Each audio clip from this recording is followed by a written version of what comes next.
Osée, chapitre 13. Lorsqu'Éphraïm parlait, c'était une terreur. Il était puissant en Israël, mais il s'est rendu coupable en adorant Baal, et il est mort. Maintenant ils continuent à pécher. Ils se font avec leur argent des idoles, en métal fondu, des idoles de leur invention. Toutes sont l'œuvre des artisans. On dit à leur sujet: ceux qui offrent des sacrifices rendent hommage à des veaux.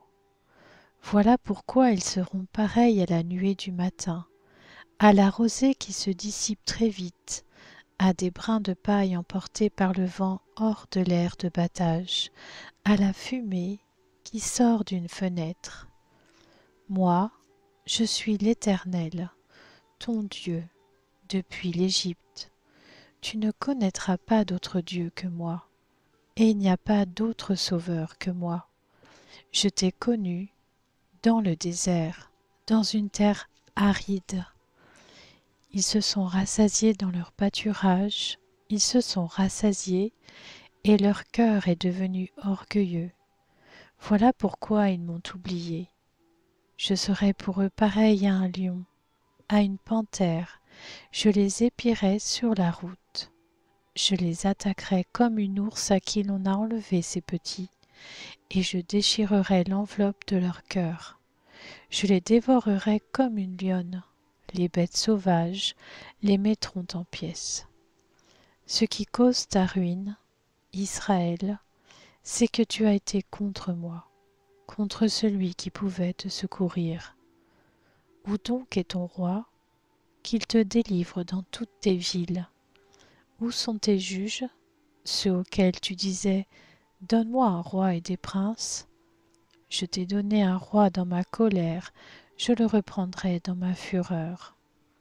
La faute d'Éphraïm est gardée, son péché est mis en réserve.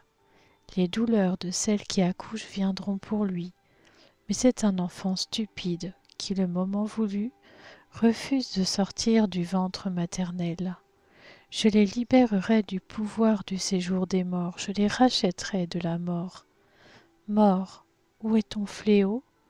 Séjour des morts, où est ton pouvoir de destruction?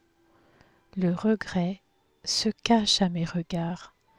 Éphraïm a beau prospérer au milieu de ses frères, le vent d'Est viendra, le vent de l'Éternel se lèvera du désert, mettra ses sources à sec et fera cesser de couler ses fontaines.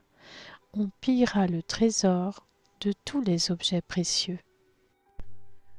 Osée, chapitre 14. Samarie sera punie parce qu'elle s'est révoltée contre son Dieu.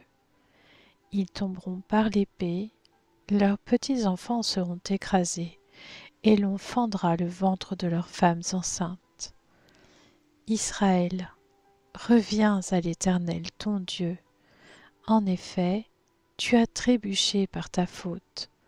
Apportez avec vous des paroles, et revenez à l'Éternel. Dites-lui: pardonne toutes nos fautes, et fais-nous bon accueil. Nous t'offrirons, au lieu de taureaux, l'hommage de nos lèvres. L'Assyrien ne nous sauvera pas. Nous ne monterons pas sur des chevaux et nous ne dirons plus à l'œuvre de nos mains, notre Dieu, car c'est auprès de toi que l'orphelin trouve compassion. Je réparerai leur infidélité, j'aurai pour eux un amour sincère, car ma colère s'est détournée d'eux. Je serai comme la rosée pour Israël, il fleurira comme le lys, et il poussera des racines comme les cèdres du Liban. Ses rameaux s'étendront, il aura la splendeur de l'olivier et les parfums du Liban. Ils reviendront s'asseoir sous son ombre, ils redonneront la vie au blé, et ils fleuriront comme la vigne. Ils auront la réputation du vin du Liban. Éphraïm, qu'ai-je encore à faire avec les idoles? Je lui répondrai, je veillerai sur lui, je serai pour lui comme un cyprès verdoyant. C'est de moi que tu recevras ton fruit. Qui est sage? qu'il comprenne ces choses, que celui qui est intelligent les connaisse. En effet, les voies de l'Éternel sont droites, les justes y marcheront, mais les rebelles y trébucheront.